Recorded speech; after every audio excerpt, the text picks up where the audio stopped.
Hi friends, ఇది వచ్చేసి మనకి ఆటోమేటిక్ వాటర్ లెవెల్ కంట్రోల్. మనం ఓవర్ హెడ్ ట్యాంక్ని ఆటోమేటిక్గా మోటార్ ఆన్ ఆఫ్ చేసుకోవడానికి ఈ సిస్టము. సో మనం ఈ బల్బుని మోటార్ అనుకుందాము. సో ఈ వాటర్ని ఓవర్ హెడ్ ట్యాంక్ అనుకుందాం. సో మనం ఇక్కడ 3 సెన్సార్స్ ఉంటాయి అన్నమాట.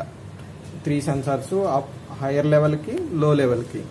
సో ఇప్పుడు ప్రజెంట్ మనం ఇది ట్యాంక్ ఎంటీ కింద తీసుకుంది కాబట్టి మోటార్ ఆన్ అయింది, వాటర్ అనేది పైకి వెళ్తూ ఉన్నదన్నమాట.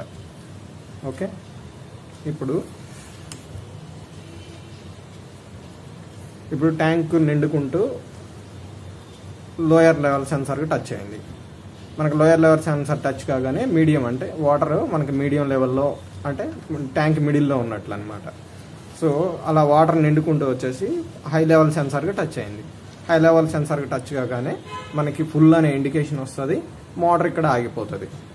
ఓకే, సిమిలర్లీ ఇప్పుడు మనకి ఓవర్ హెడ్ ట్యాంక్లో వాటర్ అనేది డౌన్ అవుతున్నాయి అన్నమాట. సో ఇప్పుడు వాటర్ అనేది మీడియంలో ఉంది, మనకి ఇక్కడ మీడియం ఇండికేషన్ వచ్చింది. సో ఎప్పుడైతే మనకి వాటర్ అనేది లోయర్ లెవెల్ సెన్సార్ కంటే తగ్గిపోతాయో అప్పుడు మనకి మోటార్ ఆన్ అయిపోతుంది. సో మనకి మోటార్ ఆన్ అయింది, ఇక్కడ వాటర్ పైకి వెళ్తున్నట్టు, ఓవర్ హెడ్ ట్యాంక్లోకి వెళ్తున్నట్టు ఫ్లో వచ్చేసింది.